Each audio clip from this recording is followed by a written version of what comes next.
Hola chicos, bueno, en esta oportunidad este video va a ser una ayudantía sobre análisis estadístico, en donde se van a aplicar dos de las funciones de distribución de las cuales ustedes tienen que ocupar en el trabajo, en la entrega del siguiente trabajo. Bueno, en esta ayudantía vamos a hacer un ejercicio de la PEP número 1 de 2 de mayo del 2013, donde yo la voy a leer. Dice: entendiéndose por curva de variación estacional, CDE aquella que representa la distribución temporal del caudal y su probabilidad de excedencia, y que permite conocer el régimen hídrico en un lugar geográfico determinado, se pide a un ingeniero del USACH de finalizar la construcción de la CDE asociada al punto de desagüe de la cuenca alta del estero Hierba Loca.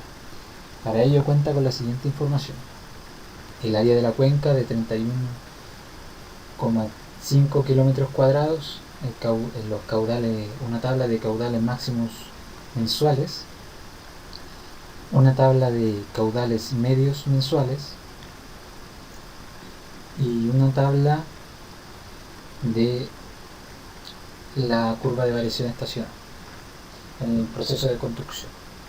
Entonces dice, se pide generar un diagrama de flujo con los pasos a seguir para la finalización de la CDE, finalizar la construcción de la CDE indicando las suposiciones hechas para tal efecto y los posibles errores en los resultados producto de dichas suposiciones, y graficar la curva de variación estacional y sacar conclusiones sobre el régimen hidrológico del sitio en estudio. Bueno, lo primero que hay que tener en cuenta es el diagrama de flujo o los pasos a seguir para la finalización de esta curva de variación estacional. Bueno, como sale en la tabla, esta curva de variación estacional consiste en caudales con ciertas probabilidades de excedencia, en la que queda por construir en el mes de abril. Por lo tanto, habría que elegir los datos de caudales para este estero y hacer un análisis estadístico para establecer los caudales para esas ciertas probabilidades de excedencia. Por lo tanto,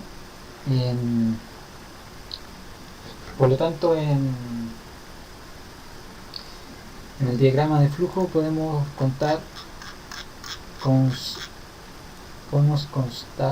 de los siguientes pasos. Primero, la recopilación y el análisis de la información.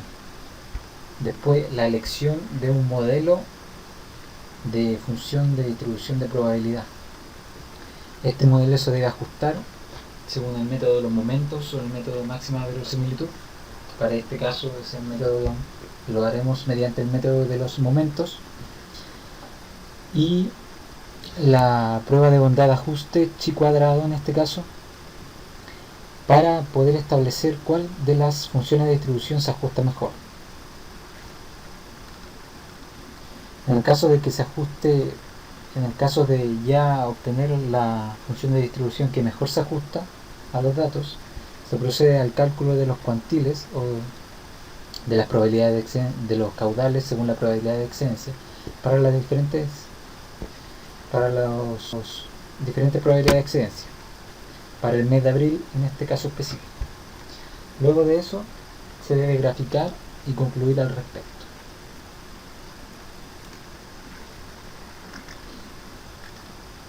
Entonces, como dice que la curva de variación estacional es aquella que representa la distribución temporal del caudal y su probabilidad de excedencia y que permite conocer el régimen hídrico en un lugar geográfico determinado, entonces lo primero que hay que descartar aquí es cuál de los caudales se debe ocupar, si los caudales máximos mensuales o los caudales medios mensuales. Como la curva de variación estacional es para representar el régimen hídrico de un lugar geográfico determinado, se debe trabajar bajo la base de caudales medios mensuales. Esto porque los caudales máximos mensuales no son representativos de un régimen hídrico, sino que solamente se refiere a, como dice, caudales máximos. Por tanto, que lo primero es descartar los datos de caudales máximos mensuales y trabajar con los datos de caudales medios mensuales. Bueno, una vez que ya sabemos que vamos a trabajar con los caudales medios mensuales, sabemos que debemos determinar los caudales para la probabilidad de excedencia del mes de abril. Por lo tanto, trabajaremos solamente sobre los datos del mes de abril. Si ustedes ven, aquí en el mes de abril falta el dato del año 2006. Pero lamentablemente en este caso no se tiene ninguna base o ninguna razón o justificación con una buena base para poder hacer el relleno del dato del año 2006. No se tiene ninguna estación de apoyo, no se tiene ninguna correlación con alguna otra estación, ni ningún dato adicional. Es por eso que en base a esta falta de datos, este dato faltante queda como dato faltante y no puede ser rellenado. Por lo tanto,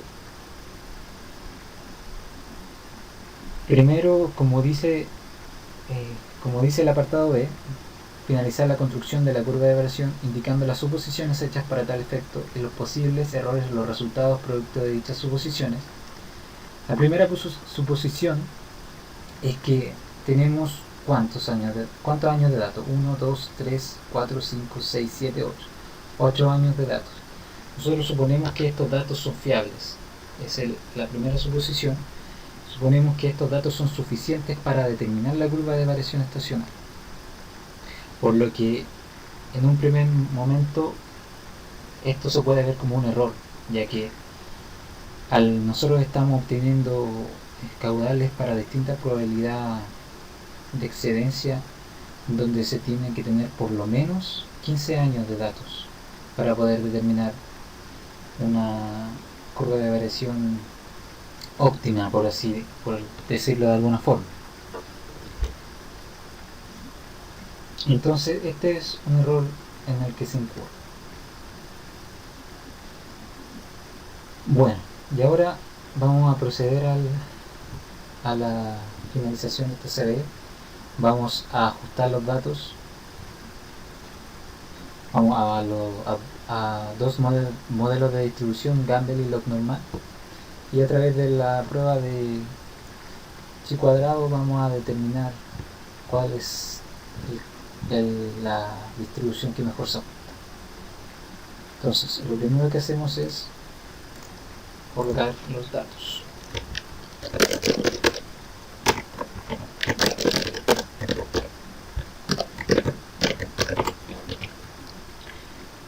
Y los datos sobre los cuales debemos trabajar. Entonces tenemos que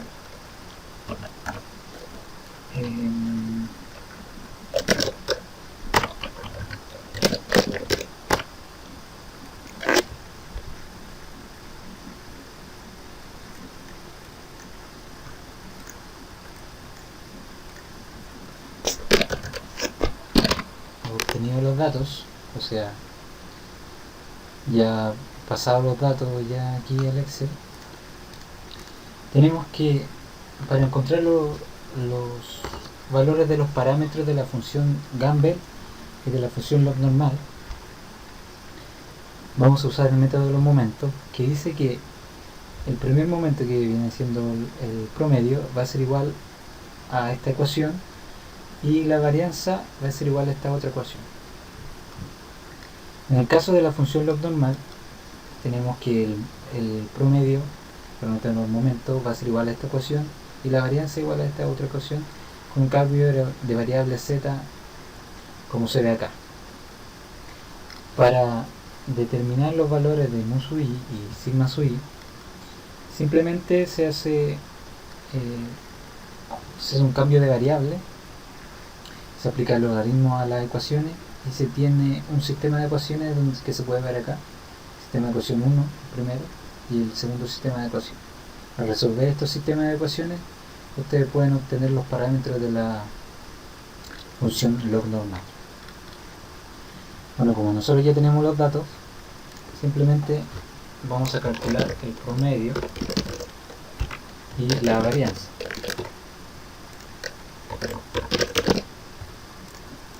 Medio de los datos y la varianza de los datos. Para este caso yo lo voy a hacer voy a colocar que sean solamente 3 decimales. Bueno, ya tenemos el promedio y la varianza. Ahora procedemos a encontrar los parámetros de las distribuciones. Para el caso de la función Gamble, tenemos que encontrar el parámetro, podemos encontrar primero el parámetro θ,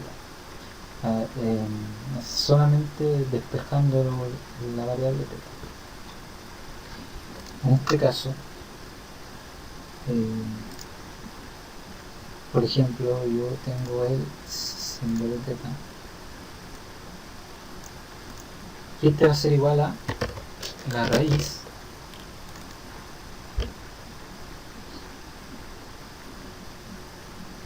de 6 partido por pi.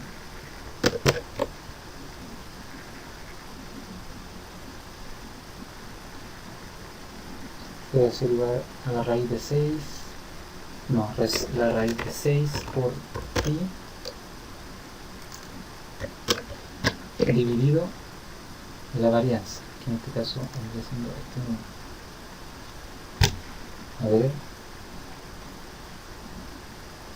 no, totalmente errado.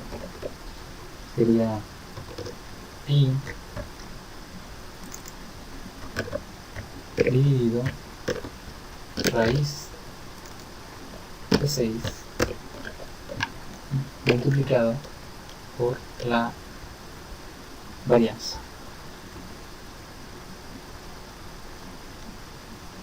En este caso, la raíz de la varianza. 6 por la varianza. Bueno, entonces tenemos que θ va a ser igual a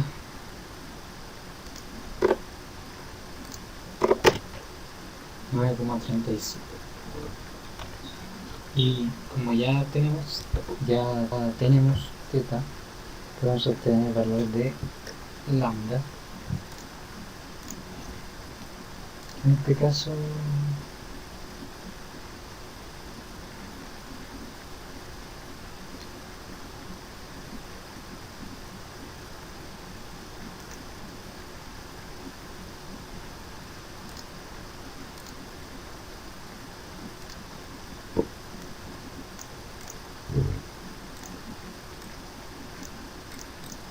vendría siendo igual a d exponencial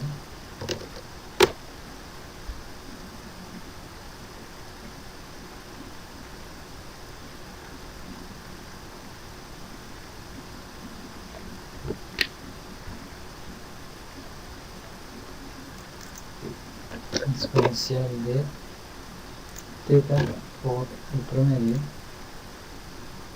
menos 0,5772.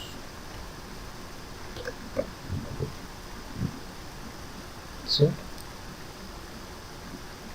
Promedio por θ menos 0,572 exponencial.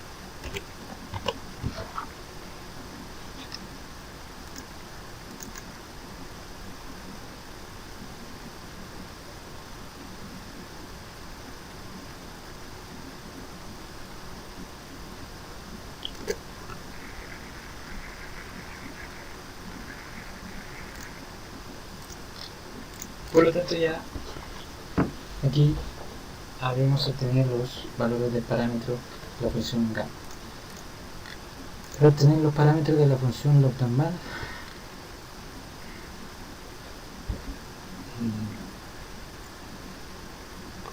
tenemos que la primera ecuación, que como es una ecuación larga, voy a escribir como 1.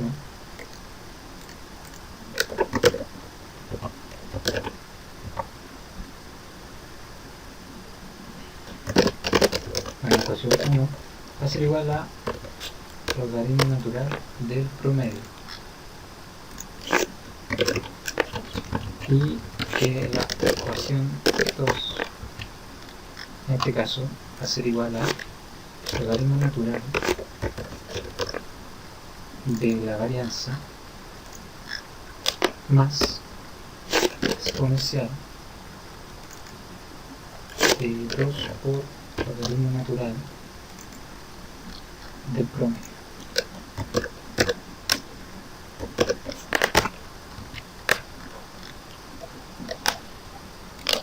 Bueno, una vez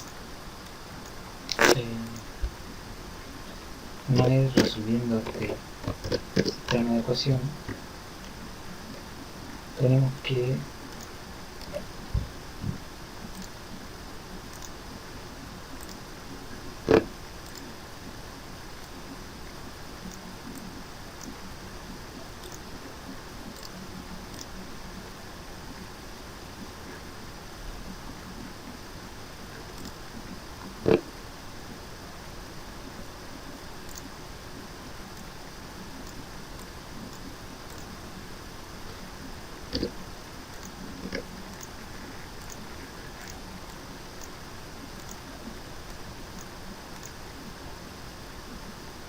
una vez resolviendo el sistema de ecuaciones, se obtiene que mu sub i es igual a menos 0,936 y sigma cuadrado de i 0,104.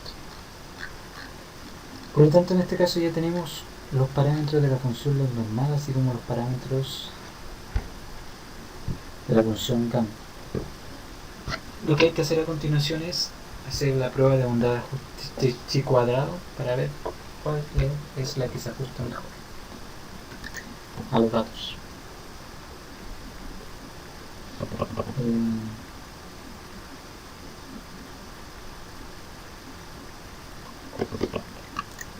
Primero vamos a hacer con la función gamma. Este es el prueba chi cuadrado. Bueno, para determinar la prueba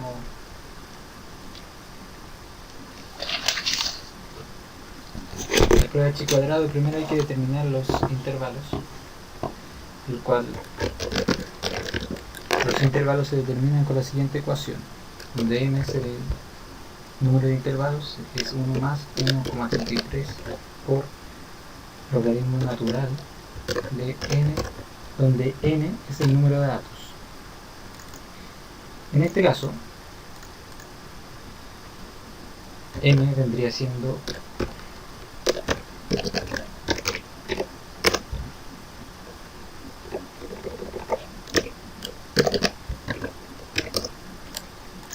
el número de datos, que en este caso son 1, 2, 3, 4, 5, 6, 7, 8.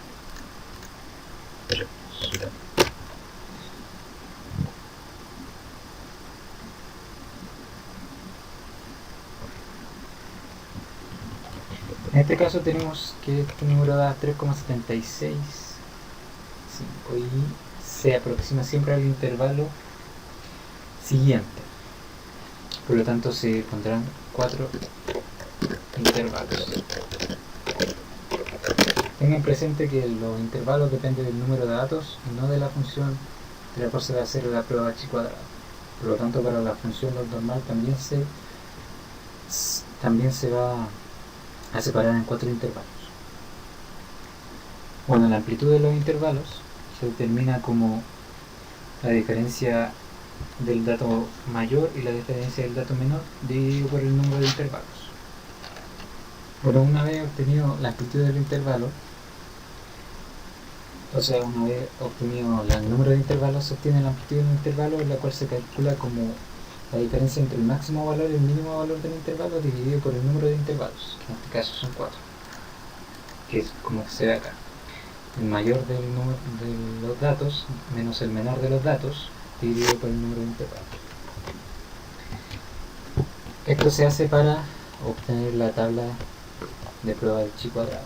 Bueno, la prueba del chi cuadrado, como se ve acá, consiste en esta ecuación, en la sumatoria de i igual 1 hasta m, donde m es el número de intervalos, del número de datos por la frecuencia relativa menos la probabilidad incrementada, eso al cuadrado dividido por la probabilidad incrementada. Así se obtiene el chi cuadrado experimental. Este chi cuadrado experimental se compara con un chi cuadrado teórico, el cual se obtiene a través de tabla, y a través de los grados se calcula, de la tabla se obtiene a través de los grados de libertad y de confianza, que comúnmente es del 95%. Para el caso de la distribución Gamble, la tabla de chi cuadrado consiste en en las siguientes columnas, donde yo tengo el número de un intervalo, el menor del intervalo y el mayor del intervalo, la marca de clase, la frecuencia relativa, el valor de la función de distribución, la probabilidad incrementada, y para obtener así el chi cuadrado de cada intervalo, y la sumatoria vendría siendo el chi cuadrado experimental para la distribución Gamble. Bueno, en este caso yo sé que el menor del primer intervalo lo voy a definir como el mínimo de los datos, aunque puede ser 0, aunque puede ser un número 0, pero yo lo voy a definir como el menor de los datos, ya que el menor a ese no existe de los datos. El mayor de este intervalo vendría siendo la suma del mínimo intervalo, o sea, la suma del mínimo dato más la amplitud de los intervalos, que vendría siendo 0,1125. Si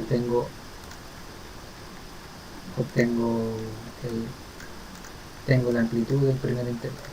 Sé que el segundo intervalo comienza justo cuando termina el primer intervalo, por lo tanto lo voy a definir de esa forma, y termina cuando yo le sumo la amplitud al mínimo del segundo intervalo. ¿Bien? Y así sucesivamente para los 4 intervalos. Por lo tanto, aquí ya tengo ya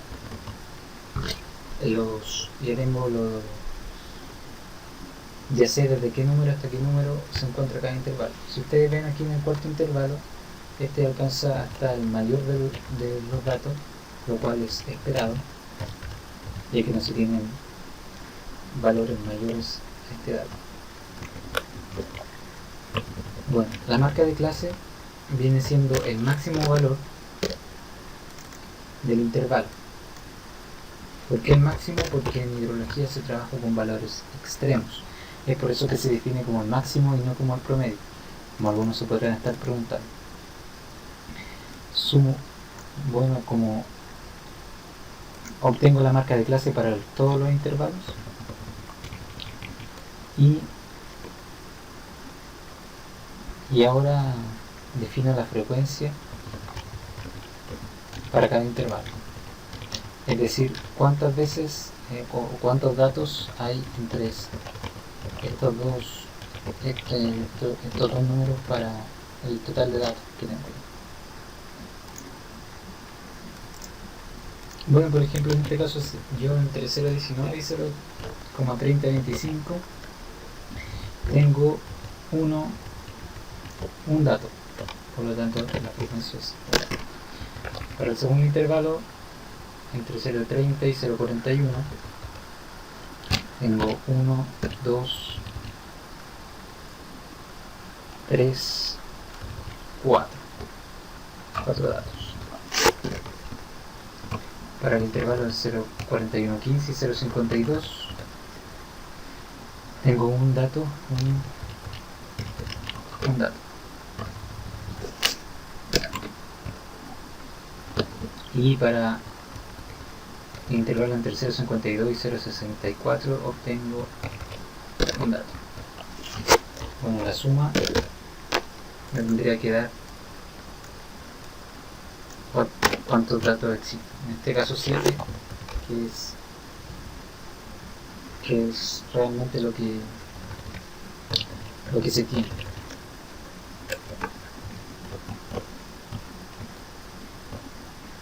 Bueno, una vez obtenido la frecuencia de cada intervalo, se obtiene la frecuencia relativa como la frecuencia del intervalo dividido la suma de la frecuencia, el número de frecuencia del intervalo dividido por el número de datos total.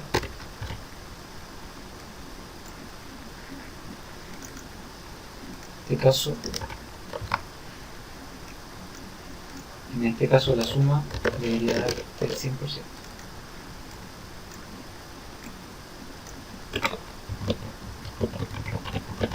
Para obtener el valor de la función de distribución, como se tiene aquí escrito, se sabe que el valor de la función es igual a el exponencial de menos lambda por exponencial de menos teta por x, en donde x vendría siendo la marca de clase. Por lo tanto, calculamos como exponencial de menos el valor de lambda que ya obtuvimos por exponencial de menos teta por la marca de clase. Así obtenemos el valor de la función. Así para los 4 intervalos. En este caso,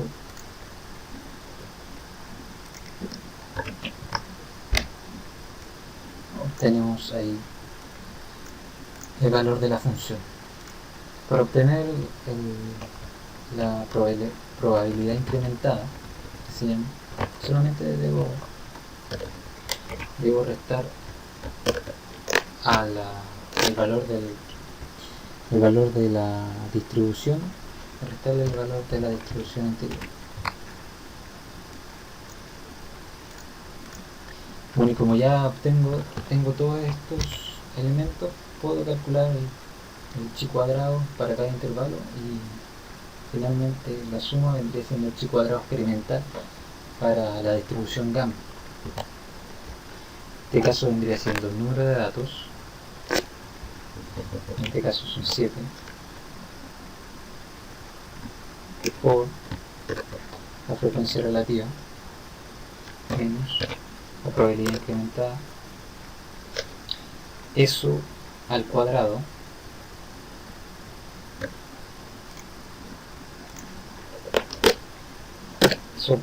dividido por la probabilidad incrementada. Finalmente obtengo el chi cuadrado. Y así para todos los intervalos.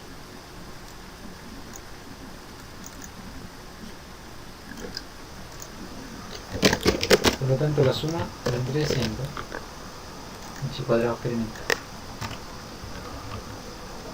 de 1,281.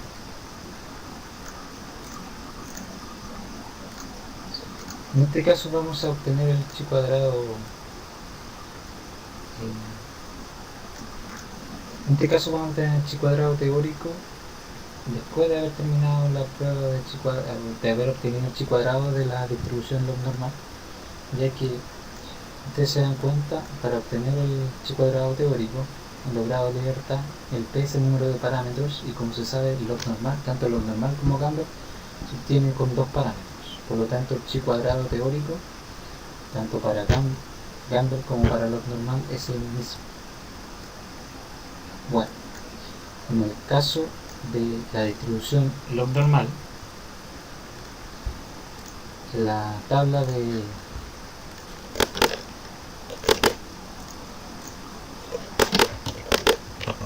la tabla de la distribución.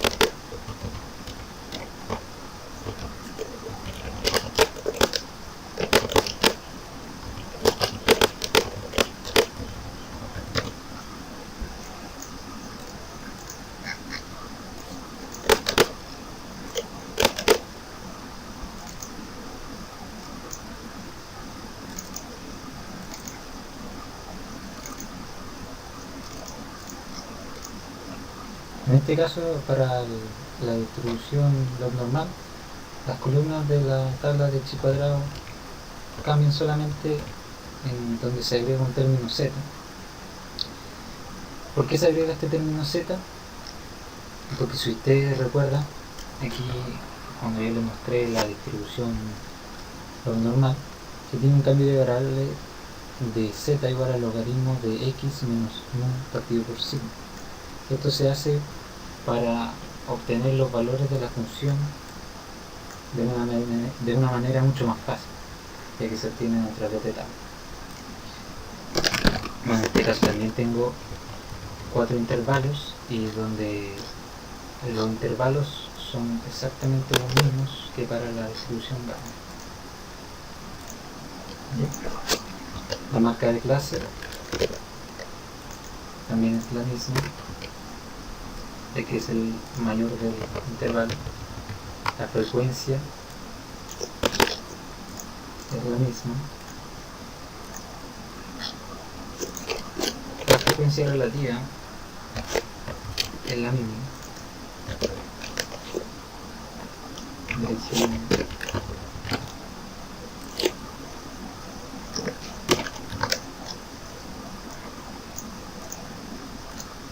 Bueno, aquí se obtiene el parámetro z. Bueno, para obtener el parámetro z,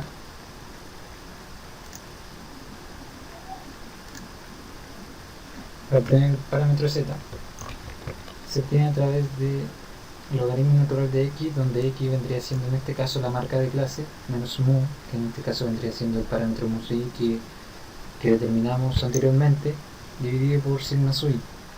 Como nosotros determinamos sigma cuadrado i, es obtener la raíz de este valor, obtenemos el sigma sub i.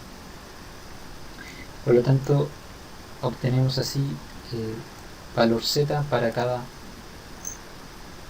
intervalo. Vendría siendo el logaritmo natural de la marca de clase menos mu sub i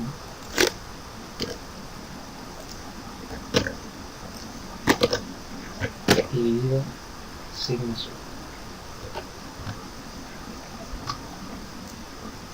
Y así para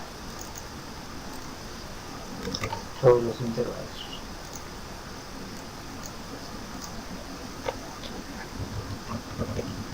Una vez obtenido el valor de z, tenemos que ir a la tabla de la distribución normal, como se tiene aquí, para obtener los valores, para obtener los valores de la distribución. En este caso, si ustedes ven aquí en la tabla, los valores de la columna izquierda dan el primer dígito y el primer decimal, y los valores que aparecen arriba dan el segundo decimal. Como en este caso nos dio con mucho más decimales, lo que habría que hacer, lo que estaría correcto por hacer, es una interpolación de los datos de los valores de la función de distribución. ¿A qué me refiero? Por ejemplo, si el 0,801 lo tenemos entre 0,8 y 0,81, ¿cierto? Por lo tanto, me voy aquí al valor de la distribución de menos 0,8, que aquí está, menos 0,8 y menos 0,81, y hago, y se debe hacer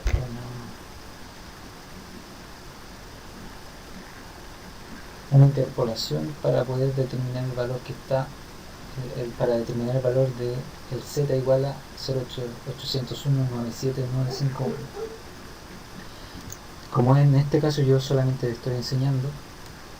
voy a dejar estos valores de z con 2 decimales para poder encontrar así más rápidamente la función, el valor de la función de distribución.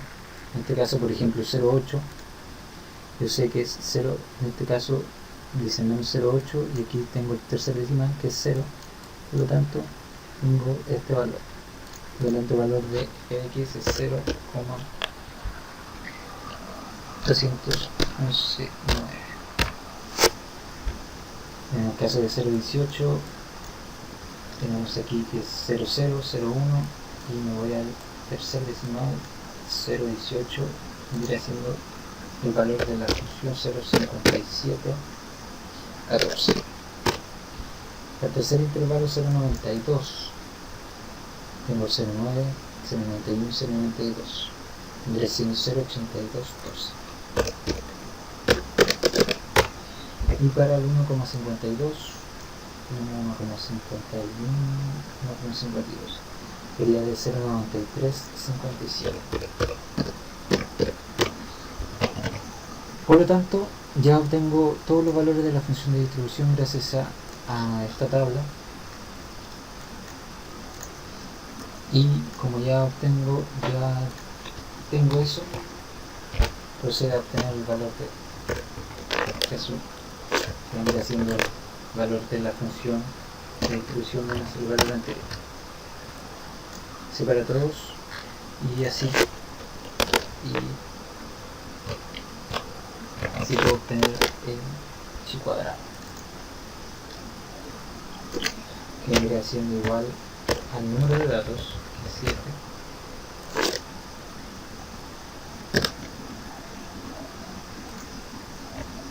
por la frecuencia relativa menos la probabilidad incrementada, que es el cuadrado, dividido por la probabilidad incrementada.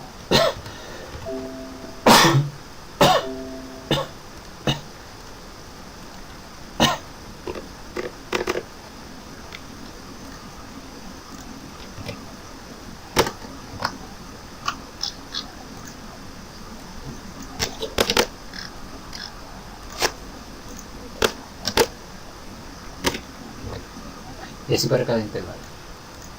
Bueno, la suma vendría siendo 401. Bueno, ahora que ya obtengo el valor de chi cuadrado tanto para la distribución Gamble como para la distribución log normal, procedo a obtener el valor del chi cuadrado teórico. En este caso, el valor de b, que vendría siendo el grado de libertad, es igual a el número de intervalos menos los parámetros menos 1. El número de intervalos vendría siendo 4, los parámetros son 2, menos 1, igual a 1. Y el nivel de confianza es de 95%. No alfa es igual a 95%. En este caso yo me voy aquí a la tabla de chi cuadrado, en donde obtengo que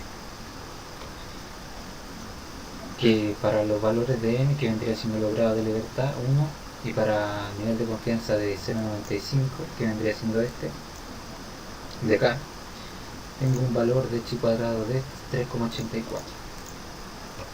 Por lo tanto, el chi cuadrado teórico vendría siendo 3,84. Como ya tengo el valor del chi cuadrado teórico,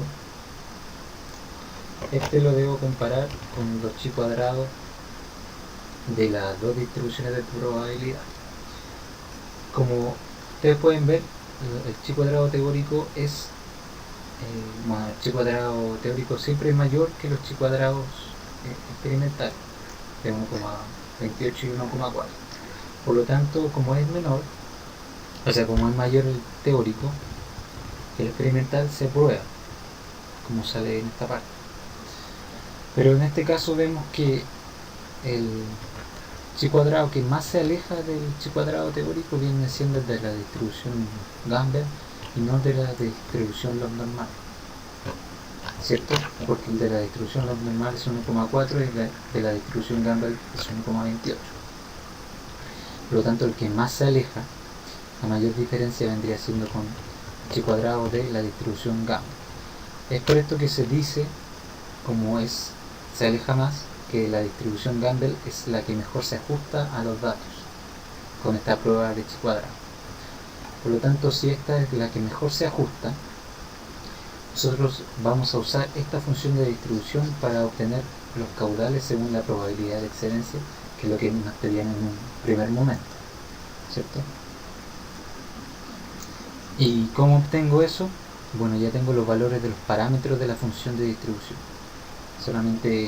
y tengo los valores de la probabilidad de excedencia en este caso. Por lo tanto, solo me queda determinar el valor de x o el valor del cuantía. Bueno, caso como ya determinamos que la función Gumbel es la que mejor se ajusta, ahora vamos a obtener los valores de caudales según la probabilidad de excedencia. Tengo la probabilidad de excedencia y el mes de abril. Bueno, caudal entre códigos por segundo para el mes de abril. Tengo una probabilidad de excedencia de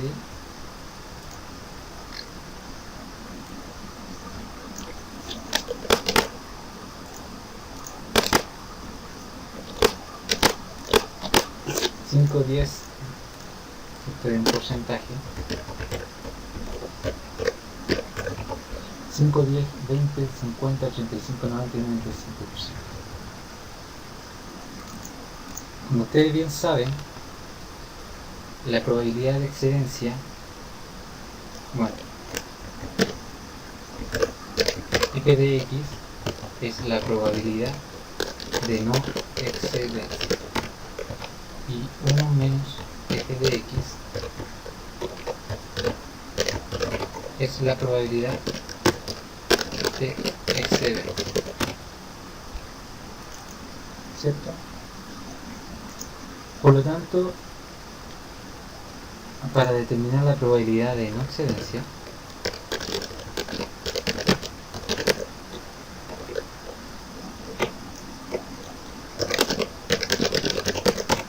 solamente debo al 100% restar el porcentaje de no excedencia. En este caso la probabilidad de no excedencia también está en porcentaje. ¿Por qué necesito sacar la probabilidad de no excedencia? Porque yo sé que la probabilidad de no excedencia, como es el caso, es igual a la exponencial del menos lambda por el exponencial de menos teta por x, en donde lambda y teta ya lo determinamos según los datos que tenemos. Por lo tanto, lo que hay que despejar en este caso vendría siendo el valor de x, que en este caso vendría siendo el valor del cuantil o los valores de los caudales.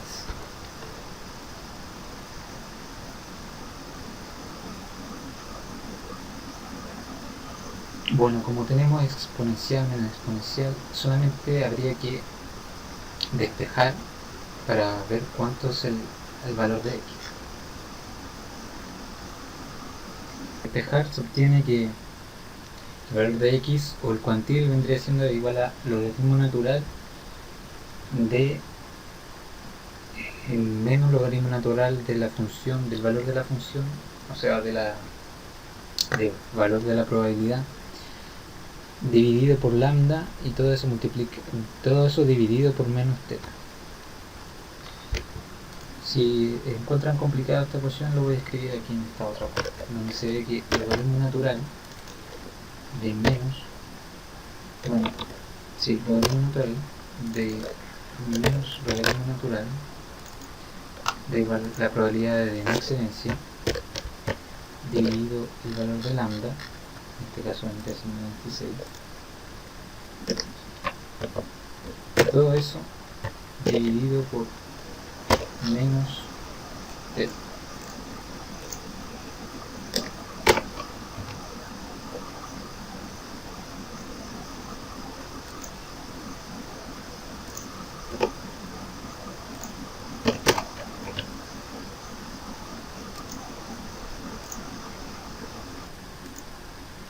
este caso vendría siendo menos logaritmo de la probabilidad en excedencia. No debe estar en porcentaje, sino en número. Eso partido por el valor de teta, o sea de lambda, que vendría siendo 26,909, y todo eso dividido por teta.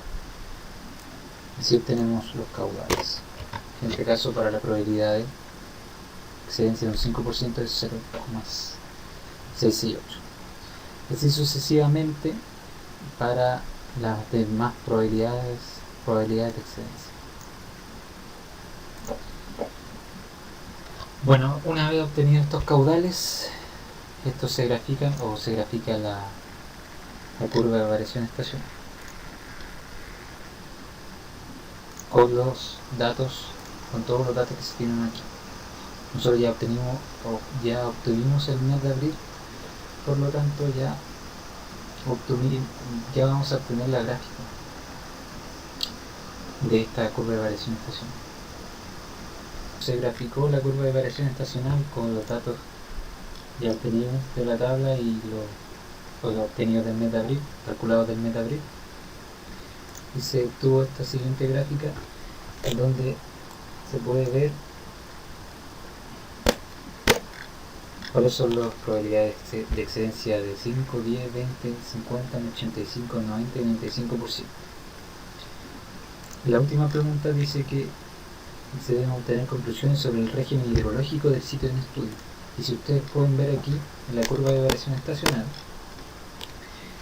se tiene que los caudales mayores se dan en los meses de noviembre, diciembre y enero.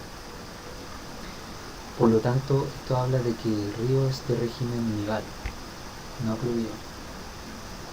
O sea que obtiene muy pocas aportes de lluvias. Bueno, eso es lo que se puede concluir con respecto al régimen hidrológico. Se puede concluir también cuáles son los caudales mínimos y máximos, por ejemplo,